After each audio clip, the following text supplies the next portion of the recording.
Chief Mulligan is getting on the webpage for us, I just want to say, I think we have to actually sing some happy birthday. This month, Mr. Noonan, 98 years young. Happy birthday! Fantastic! And you know what? You don't We get should there all, with 97. no. I would never have guessed Good, 98. fantastic. Never. He's good. Are you ready? I'm ready to Okay. this is just going to be very informal talk, guys. Poor guy's got something going Yeah, on. I, of course, asked him to come speak, and that was a curse for him. That, and then I brought the blizzard for you. Well, you know, in my business, I meet a lot of people. I'm shaking hands all the time. You know, people tell me I've never met a hand I didn't like. But, so, what I want to talk about today is I kind of want to... Chief Mulligan. Oh, Chief Jim Mulligan. Chief James Mulligan, who is getting ready to step down from Georgetown. We're going to miss him terribly, so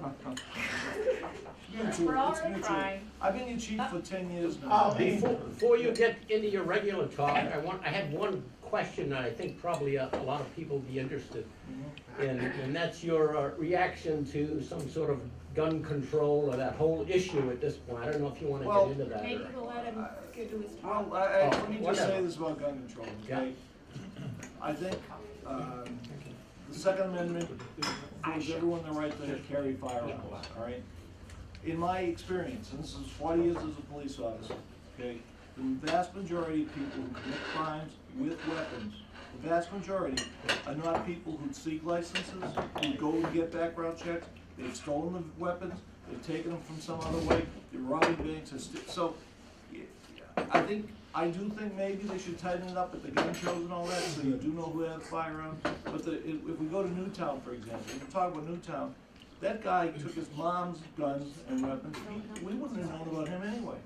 You know, and I have firearms at home. I have lock boxes. I go through this regiment when I go home at night. I lock it up. And I'll tell you, I actually keep a gun available to me in a box I know where it is, because if somebody broke into my house, I don't want to become a victim of that person.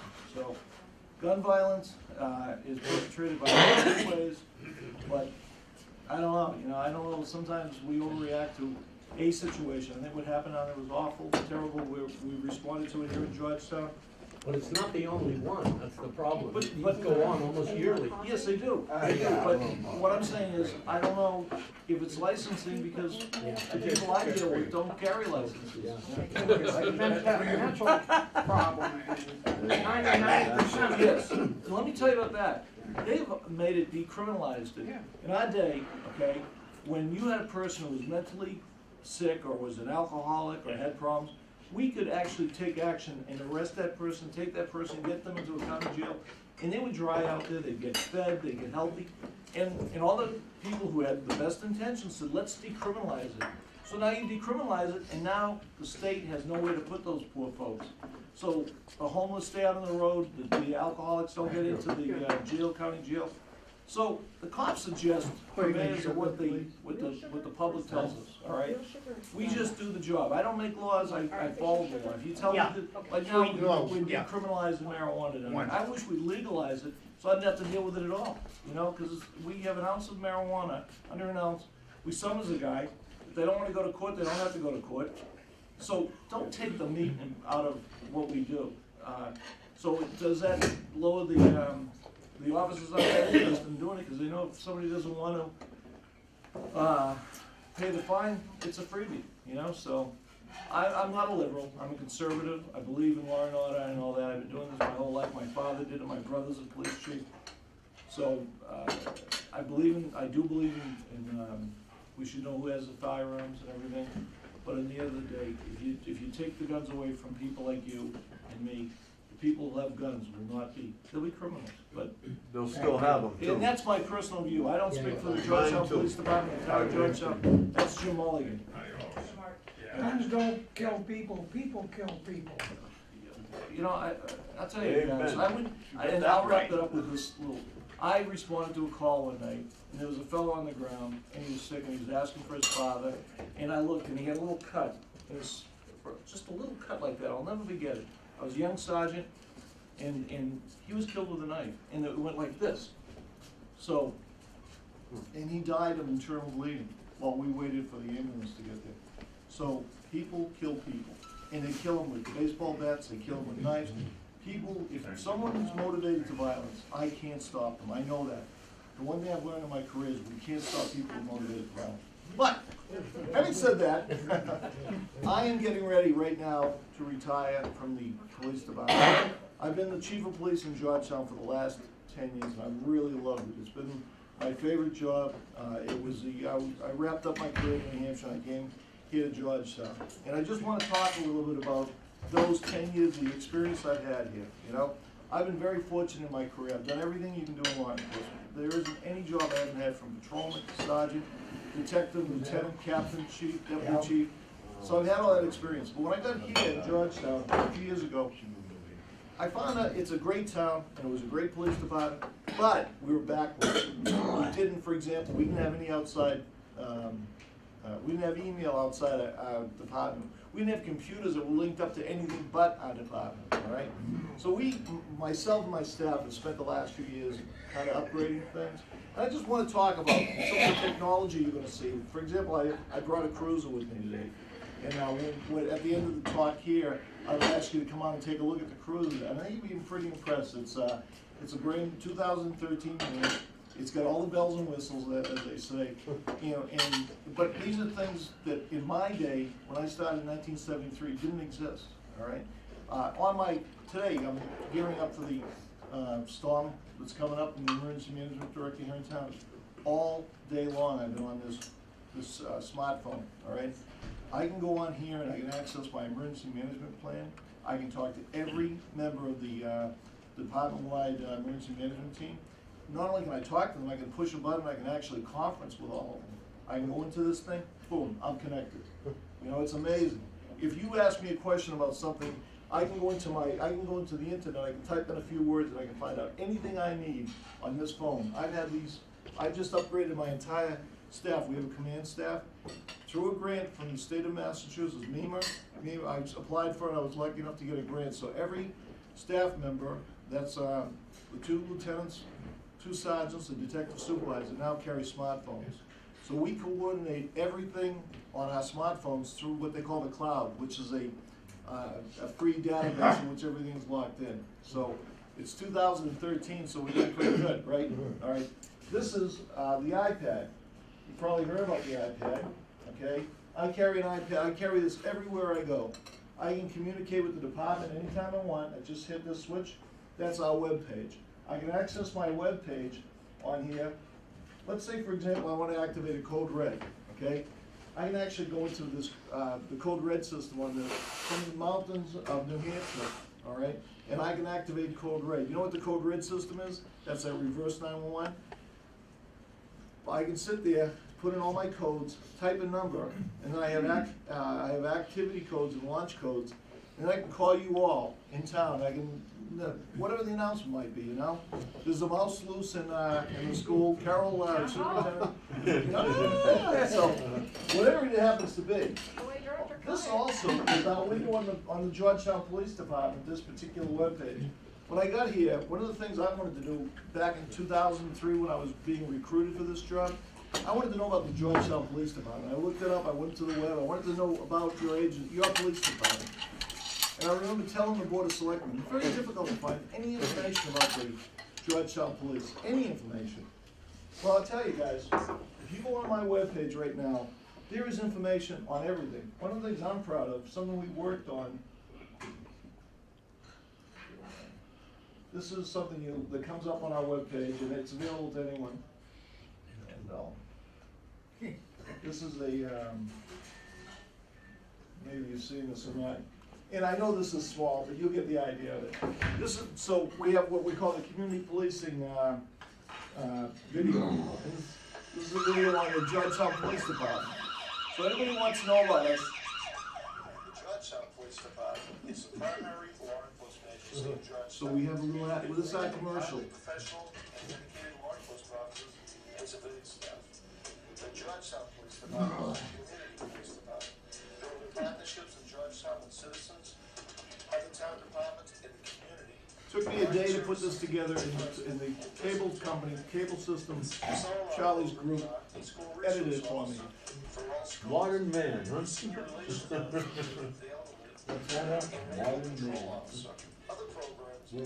It's important to me that you know, if you're a new resident in Georgetown, that you know what we do, the services we provide, and where we are, and who we are. Hey, maybe go call boxes, the police used to have them. I used to walk up in with my father. I remember those. Tiny, portable 3. What's that? This is, and again, this is also available, so when our guys go to give a talk somewhere, they have a DVD, they put it into a machine, and they put up on a big screen and they talk, and they say, this is where we come from. And actually, see that communication center? That is, we're in the pros right now of upgrading that to a state-of-the-art system. It would cost $500,000. You were there the other day. Our guys, by working together, put it together for $130,000 because we're paying a reserve rate. We're doing it online. Lieutenant Governor and Tyler DeShane are doing it online. Okay. We had some backups, but honest to God, at the end of the day, it's going to be a great communication system for fire, police, and emergency management system.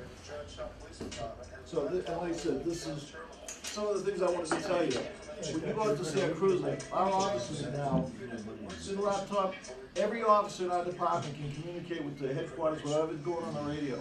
So we have a situation going on, we know the guy's gonna scan us, we can talk to our officers offline. Our officers drive by you and they think maybe that you're the guy, and they know, they can run your plate, they can go into that computer, they can download your license photograph. So it's not only, one day I'm with a guy and says, I think that guy's, so he runs the plate, he brings down, and all of a sudden a picture comes out of the guy. Now, you know, in our day, you'd wait 30 minutes to get a national check. We get a national check in seconds. So this is the end of our.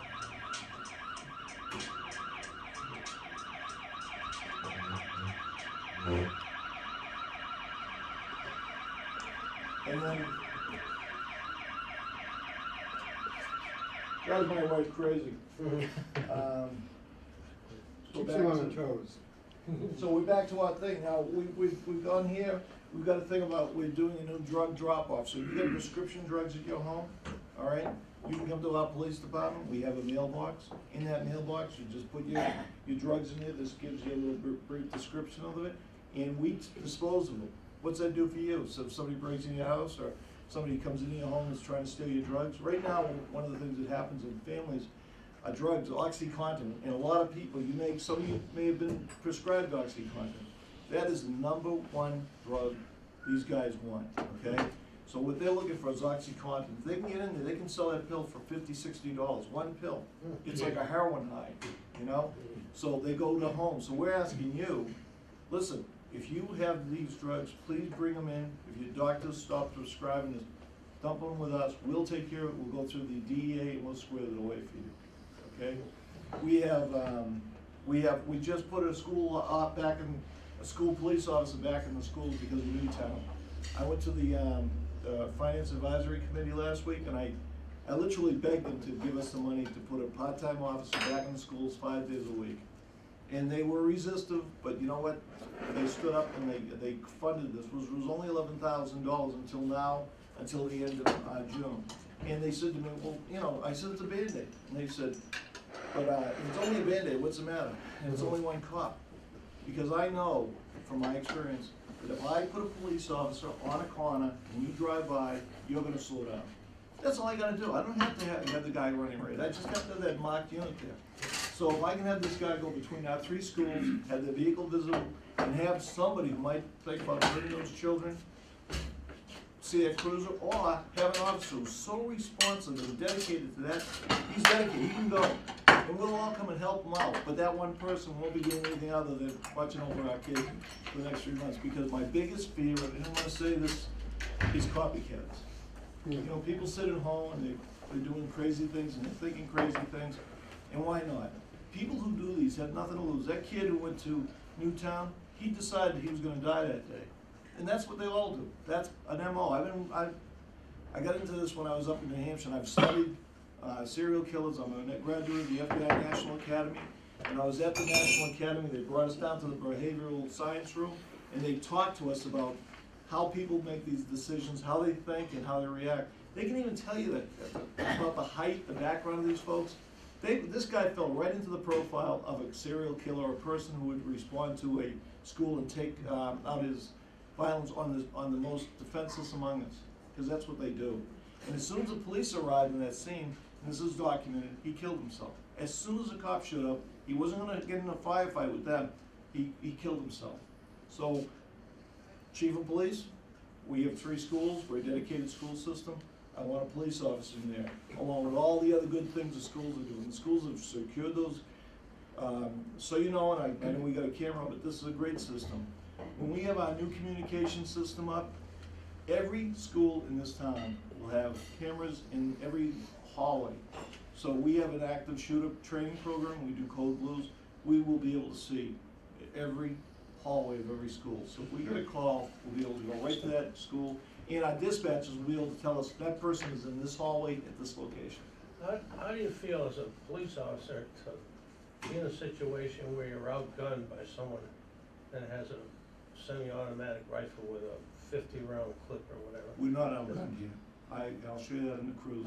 Since I've been here, I'm carrying a 45 caliber, a Glock on my hip. Okay, the officers have significant backup. In our cruises, I'll show you that when I leave. There's a shotgun and an AR-15 in each unit. People don't know that. People say, "Oh, Chief, it's Georgetown." You know, I know it's Georgetown. I know that Georgetown's no different. We don't have gates in our community, so our officers are ready to respond to any amount of violence that they perceive. And we've trained. I'll tell you about shooters who go to. We're trained professionals. We go in. We know what we're doing. We know how to use those weapons. We know how to approach. We will win a confrontation. The reason we'll win is we've trained for it. The people who are doing it are crazies. They're going out there and they think they know what they're doing. They don't know what they're doing. They might have played a video game, but the officers, the men and women who are responding, have trained and done active training and done training so that they know the reality. And we have a mindset, and that somebody else may not have. Like, I would know I'm a teacher or somebody, because they might not have the mindset that a police officer or warrior has to have. And that means I'm going to confront. I'm going to have to do what's necessary, even though it's opposed to my moral code. If I have to kill a person, I don't want to do that in my whole life. So we trained our officers to be, it's like working a muscle. I know I'm going to be able to take somebody if I'm stronger than them, if I'm better. I might not be as strong as a guy, but if I keep myself in top physical shape, I can wait that guy, I can last out that guy. I know that. That's what I've done with my officers. Every full-time officer in this department has been trained in active shooter training. We spent a day in every school, and we were shot, and we shot, and we saw how that works, you know? I've never taken a position since I've been here. This is a little town, and not to worry. I call it the Mayberry syndrome, you know? Because it never happens here. It does happen here. Yes, sir. You know, all these things you were saying, you've learned ways of why this man got crazy and did this, or why he went. You're learning after he's dead, you know, or after what he's done. Have you learned to do or prevent it from happening before it happens? I'll tell you the truth. I can't stop people motivated to violence. I can't go into your house. I can't get in your head. This kid was sequestered in his mother's home for days. He removed himself from society. That guy, okay? He's out there. He's doing his thing. When I was up in New Hampshire, there was a guy, and he was planning to kill a girl. All right. And he had a webpage, and the webpage said, "I'm going to kill Sarah," whatever. Yeah, that's not her name. But I'm going to kill her. Okay. And anybody who found that webpage would have seen this declaration. All right. He drives. We find out after he took action. I'll tell you about that. But anyway, he finally kills a girl. All right. Now they graduated from high school. 2 years go by. The whole time he's talking on this webpage how he's going to kill this girl. All right. She's a dental assistant. She's graduated from school. She wouldn't know this guy if she fell over, but he's obsessed with her. She gets into her car at the dental at 5 o'clock on a little side street out of the dentist's office. He approaches her with a high weapon, boom, boom, boom, boom, kills her, turns the weapon on himself, kills himself. I'm a detective working the case. I'm in charge of detectives at that point. We go up, we find his webpage, we find the documentation, and we find his diary. And he says this in his diary. He went up to the Nashua High School, He had guns, he was loaded for beer, he was gonna shoot people at National High. When he approached National High, there was a marked National unit and an officer, who was a school resource officer, talking to the officer in the unit. And he says, I decided not to do it that day, and he left, you know? But when I, as a captain and detective sitting there reading this guy's diary, knowing that if anybody had seen, had seen this document, we could have stopped this thing, but we couldn't, because nobody saw it. So that young, beautiful girl, who never had a clue this guy was obsessed with her, died. And so those people are out there, and I can stop a speeder. I can stop somebody who does something in town. We had a bank robbery, we had him in custody within 15 minutes. You know why we had him in custody? And I, you know, people say, well, you know, lucky. We weren't lucky. Let me tell you what happened, okay? We had a bank robbery, and we have a system in this county that we worked out with the chiefs of police, because when I got here, there was no intercommunication. The first day, April 1st, 2003, I showed up in Georgetown. I'm up in Amesbury getting some uniforms that I needed. I hear shots fired in front of the police department, 47 Central Street. Detective Tom DeJoy's out in his cruiser. He sees a guy shooting at a state trooper. He can't pick up a radio and talk to that trooper and say, "Trooper, you're being shot at." The trooper doesn't get hit, thank God. A pursuit takes off. Now they take off and they go into Topsfield, Massachusetts. State police, helicopters, everybody and their brothers coming. And we're coming down. We put our lights and siren coming from Amesbury. We get to the point where the guy is. He stops there. They surround. While we're surrounded, he shot himself. Okay. But here's the problem.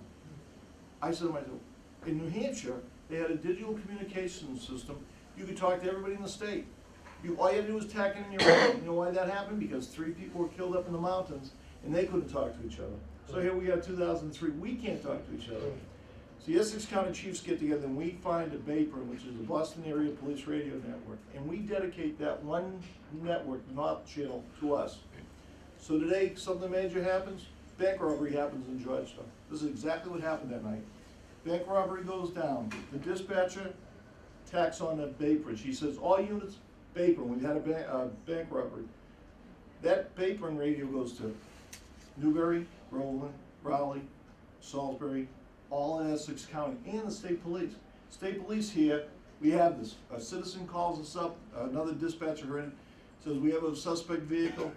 She puts out that alert on that suspect vehicle. As she's putting it out, that suspect vehicle is driving by a Mass State Trooper. He pulls it over, boom, we got 3 people in custody, we got the money from the bank.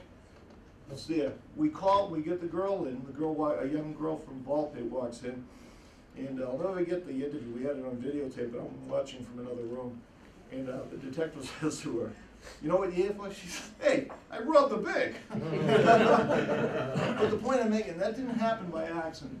That, we found a channel, and the chiefs in our offices are trained on, we do it now, we train on BAPR and 1. So we can communicate immediately with each other. And the rule is, if something happens in Newbury right now, that dispatch is alerting everyone, we're all going to BAPR and 1. And I got BAPR and 1 in this. So I'm on. We're working now, and we're working as one police department. We're not a bunch of small agencies, we're one large agency. And that's how we come together. And that doesn't happen but it happens because we train, we think. The policy of the Georgetown Police Department, if it's predictable, it's preventable, you know? And we work at that all the time. So I'm constantly, what do I want to solve here in Georgetown? I want to solve traffic problems. How do I do that? You know, do I give a lot of tickets out? Or do I put officers with radar in high visibility areas so people slow down? Do I tell my officers, there are no, you stop somebody operating under the influence, including me, you take me in. If that is not a crime, we give a warning. And you know why? Because anyone operating a motor vehicle under the influence is a potential killer. That person can kill somebody else. That includes me. So there are no breaks on that. You've seen some recent stuff where cops got up past, not in Georgetown. And I've had guys in other agencies say that to me. I said, I don't care. You drink and drive, that's on you. It's not going to be in my offices. If you kill somebody, it's not going to be on my watch, and it's not going to be here in Georgetown. And as we sit here today, Georgetown has not had a pedestrian fatality in 32 years. We get an award every year from AAA for it, you know. So we're very conscientious, right back to your day, in public safety. And that's where the road hits the road. Also, I want to protect the kids, and I want to protect the seniors. You all know who Mark Anderson is. Mark Anderson's our senior relations officer. I wish I had more money and more time to put Mark in, but Mark, I know on every patrol he comes into Trestle Way, I know he talks to seniors. One of your brothers had cancer, he's since passed away, but his wife told me that one of the most significant things was the time that Mark spent with him, talking to him, because he had one of those electronic boxes, and Mark took the time and patience. That's a police officer taking the time and patience to work with a senior to help him. So, to me, the two people at risk, groups at risk, are our kids and our seniors. Guys like me, the middle-aged people, you pretty much take care of yourself, you know? You might need us occasionally. Today, some of the things we're doing, and talking about to you guys, this is a project, one of the things I instituted here with the, when I say it's always a team. I don't do anything alone. I do everything as a team. It's a complete team approach, but great ideas come from the officers, men and women that work for me. These are two documents, both about crime prevention. One was designed for businesses, and one was designed for residents, all right? And the way this came about was Officer Dennis Sullivan and an intern, a college intern, who comes in, spends time with us because they want to be law enforcement officers. They developed this for me, and they distribute this to businesses in towns, and they can distribute to and all of this is really good basic advice on this one with the badges, the residence brochure. And it gives you safety tips on how to make your house safer. For example, if your shrubs are high and your windows are covered, come back a little bit, you know? There's a video they did in which you see one of the intern queen hides behind a shrub. They show you the picture before and after. Didn't cost us a dime. Brad Legier, who's some of you folks may know, he printed these up for me at his cost. All I had to pay for was the stock, and I had that in my budget, you know? So I'll pass these around, you can take a look at them if you like, and I like them back only because they're short, unless you want to keep them. But those are the types of things. The other thing we have, and this is a brochure that goes out to every resident of Georgetown when they move in, and talks about all the services we provide in the community. And you would be amazed how many services we provide. You know about Good Morning Georgetown? We call if you don't call us, we call you, okay? We have, God, I always get a kick out of this. I think my peepers. I went to a meeting yesterday, I left my good glasses at home, so. But, we have the Good Morning Georgetown. Our honor guard, the Georgetown Police Department honor guard went down to Quantico on their own time. They volunteered their time, and they worked with the Marine Corps honor guard. This is the highest level honor guard in the country, in the world probably. And they trained with them for 4 or 5 days on their own time. And they came back, and you couldn't put a piece of paper between them when they were doing a turn. But somebody saw it, said, hey, we got an opportunity to go down to Virginia and work with the Marines. Can we do that, Chief? I said, absolutely. I'll backfill your time, but I won't pay you for anything, and I'll give you a cruiser. They went down and did it. And they won several awards. We competed in a very large honor guard competition with the Prince County Judge, which is a large agency, and our guys came in first place twice in the same competition.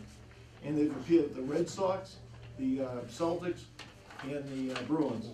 And you tell me what other two communities the size of Georgetown has done that with. And they carry a banner well. They represent the town of Georgetown. When they went to the Red Sox, you know the big telethon they have? It says tonight present Georgetown Police Department honor guard.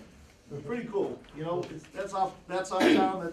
Those are our guys. So what else we got here? Let me see. Motorcycle. You know about the motorcycle? We have the Wildlife program. We have baseball trading cards, which you might have seen. We have neighborhood crime watch, self-defense, child safety seats and checkups. Some of these things have fallen by the wayside because of budget cuts. You know, here in Massachusetts, the state has cut back and cut back and cut back on the training budgets for the police departments. So it falls back on my shoulders, more in my brother Chief's shoulders. And we keep doing it. We keep updating it. If you look around in the next few months, you're going to see some very young looking police officers. You know, when I brought them in to swear them in, one of the Board of Selectmen said to me, what, do we have a high school class in here? So, you know, they say you get old when you see young police officers. I think you fellows will be in some serious trouble if these young gang members that have pistols ever learn how to shoot straight. Well, that's right, because, but that's where we have, Watch that's- TV and they fire that's, you're absolutely right, that's the advantage we have. But that, I mean, you never take it, our officers, I meant to bring one, but our officers are wearing bulletproof vests. I will not let an officer go out in the field and do police work without a vest, okay? All the new officers, we supply the vests, we have a grant for those vests, all right? Every officer is qualified in their firearm, they won't even get in the field if they're not qualified. And I'm not talking about just learning how to shoot, I'm talking about running, tactical shooting, falling over. I'm 63 years old, and I can keep up with any of my cops, you know? And I'm proud of that. We've instituted a fitness program. The officers don't even get on the police department unless they can pass a physical fitness exam. Because I've got here, there was a few guys, I kind of questioned whether they could catch anybody if they had to, you know? And I believe in physical fitness. Again, not as a, you know, just for you personally, which is important, but for the technical reasons. You can't be a police officer. If I had to chase somebody right now, I know I can do it. I work out, I put 5 miles on a treadmill every other day.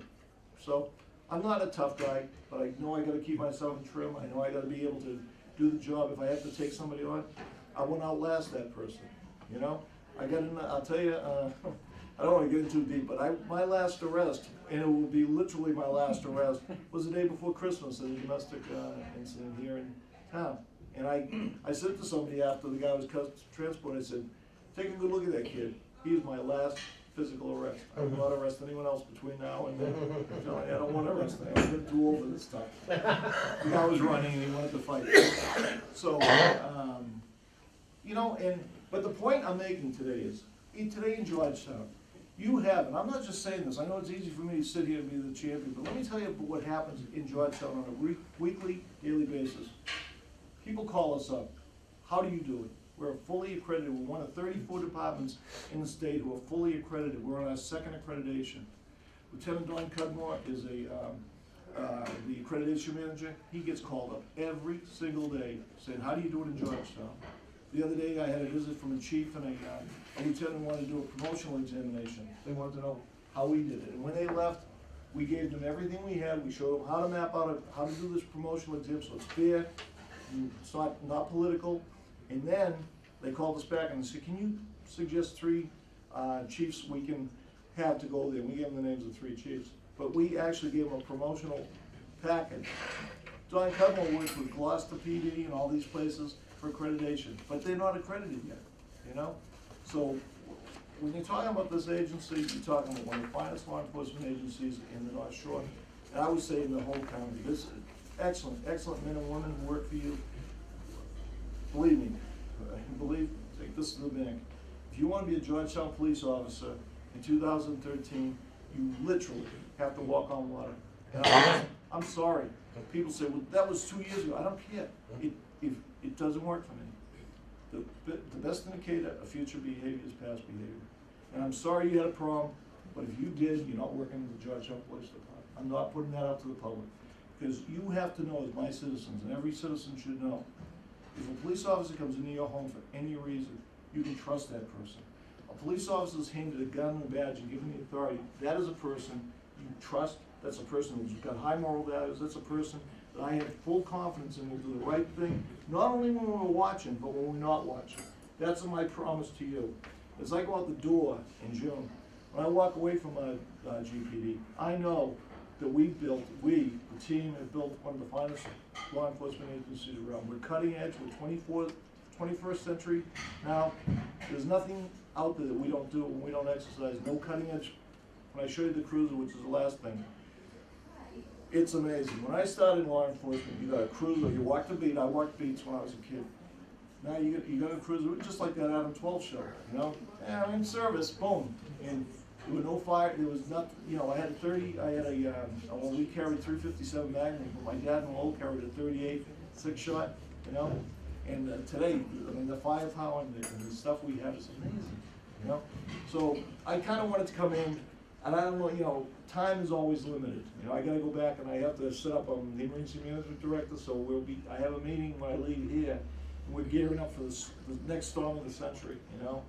And what we'll do there is I'll have a meeting today at the, at 11:30. And how, the fire chief will be there, the highway supervisor will be there, Diane will be there from here, the council on aging will be there. And we all come together and we talk about how we're gonna respond to this. So I know there'll be extra firefighters on duty, there'll be extra police officers on duty.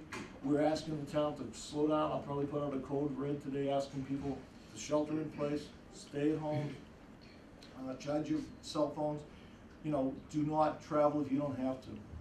And so as a result of that, if everybody kind of does these things, Friday into Saturday we'll have a lousy mess on our hands, but you won't have to deal with it. You can stay home, watch cable TV. I'll have the light guy there, and we'll make sure that he's ready to turn your lights back on if you lose them, okay?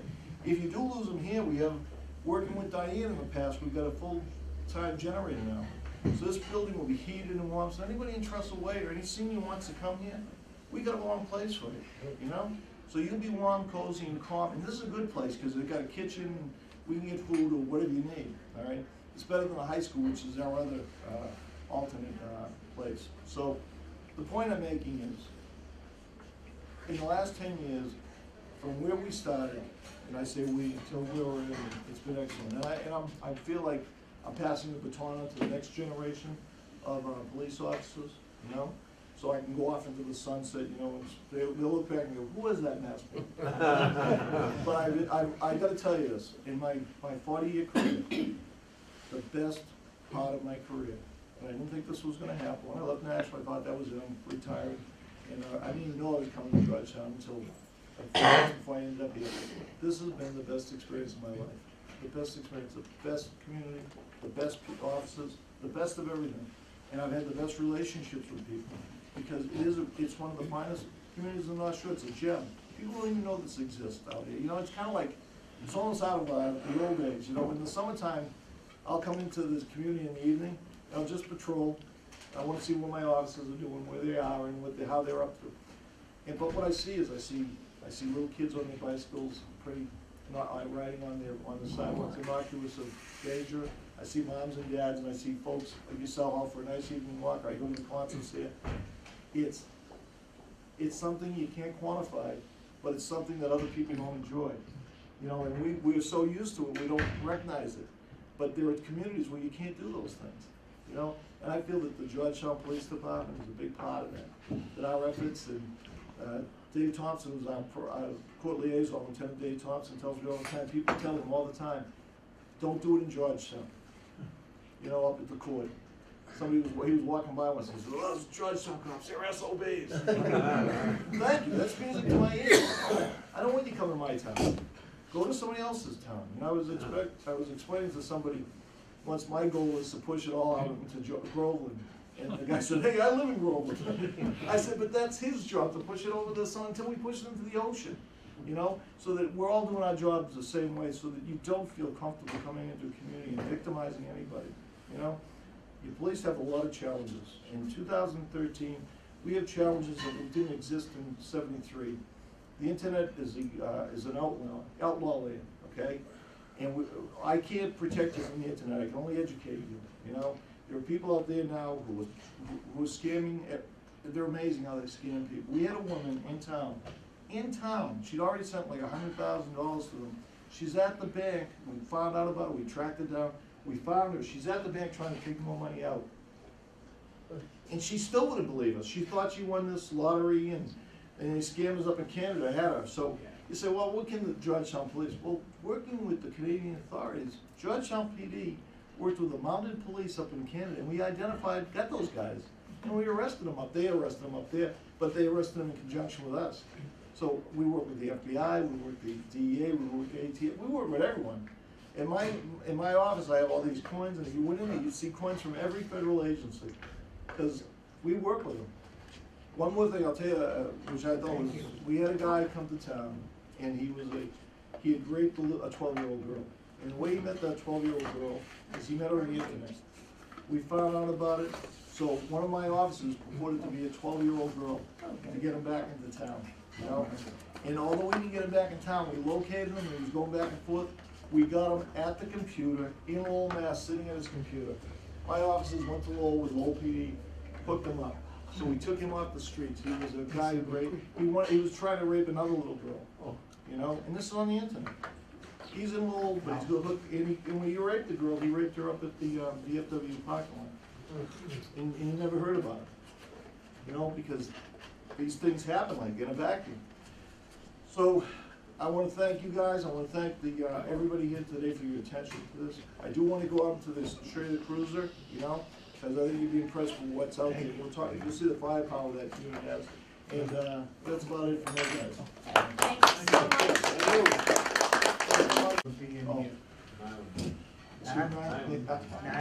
Thank you, Jane. Just we'll go up to the Yeah, we'll go Cruiser. out, we'll go out. Put a jacket on, though, it's chilly. Well, a lot of hunters use them. Oh, they use the targets like they just like to feel them.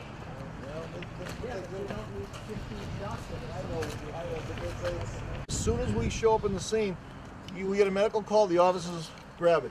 This cruiser is identical to every other cruiser. So when you go into a cruiser in Georgetown, if you jump in any unit, we have 5 or 6 units. When you jump into those units, it's identical, all right? So you don't have to worry about anything. This is kind of cool. Once I have this in my pocket, I can turn on the cruiser. Come on, I'll show you this. This is, the back seat, can you open the back seat there? This is, you notice when a person's placed in the back seat of the cruiser, they can't get rid of anything. They can't throw out knives, guns, things. And our officers are completely and fully protected from this. So if they were kicking or fighting or anything, they can't get to the officers. And that's a molded plastic seat. We replace it. We pay for that every day. This is something we're all proud of. You look over here, you'll see right there. You open that door, guys. Take a look. You'll see right in the center. We have a shotgun over there, that AR-15. They're locked in. They're locked in road. I was telling you about the firepower that our guys carry. So and again, one of the reasons we have that in there is because Mulligan's and Methuen was robbed by 2 guys with automatic weapons. We say if it can happen in the Mulligan's, it can happen at Crosby's. So be ready for it. If you can predict it, you can prevent it. That is a computer I was telling you about. That's a brand new Dell computer. I've totally connected to the internet, to the State Department of Motor Vehicles, and to our communications center. So if our communication people want to send me a word that something's going on, they don't want to talk to the over the air, so the bad guy might not, we can talk back and forth on that. They can get all their calls on that. Also, my officers don't have to come into the station at the end of the day. They can sit there and type all their reports in a high-profile area. So the beauty for me is they're not in downtown, they're on the field paying attention. Oh, I want to show you the light packages here too. Let me just jump in. See this? Because the doors are open, yes. But I want to show you the light packages.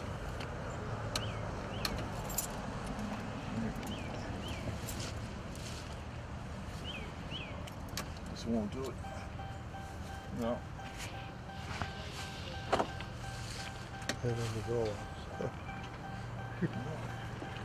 It's like operating a Okay, here we go. That's what I wanted to show you. See these lights? These, yes, have light. They're called digital. They're digital lights. They're much brighter than the old lights, and these actually use a whole lot less power. So when the officers are going along, and the beauty is, people say, "Why do you need that?" You need that because it wakes people up. They see you coming. They get out of your way in time. Yeah. It's very important, you know. And these light packages, every cruiser that we do now, it's new from stem to stern. We're trying to save money, but in the same frame, I know that for safety reasons, I got to provide my officers with the best equipment. And we do it by, we started reversing. We're doing an auction thing where some of our property goes back and we get the credit. So when we upgrade these things, we do it through a property we already have. When you make a stop, though, at night, they have these lights flashing, Yes. and they leave the high beam lights on, Yep. which to me is a hazard for other people coming. Well, they shouldn't leave their high beams on. They may I've be, seen yeah, quite a few they may be, you know, but I'm like, not saying no, Georgetown, but whoever it is, I've seen troopers who do this bit where they put their crews out. I don't like that either because it forces you to go out. The role right now is officers are supposed to go to the passenger side to make it tough. Like bright lights. Oh, I don't like them either. Well, nobody likes to be pulled over, you know? I mean, it's a thing, but like I said, this is the cruiser. It's an automatic transmission. You notice that the thing isn't on the console. It's up here, which is special. This is a police unit made for police. It's got a traction control button that almost makes it like four-wheel drive. Because of complaints from the police, they actually opened up all the windows, made them a little larger because of visibility issues. What's some of the other things this thing has?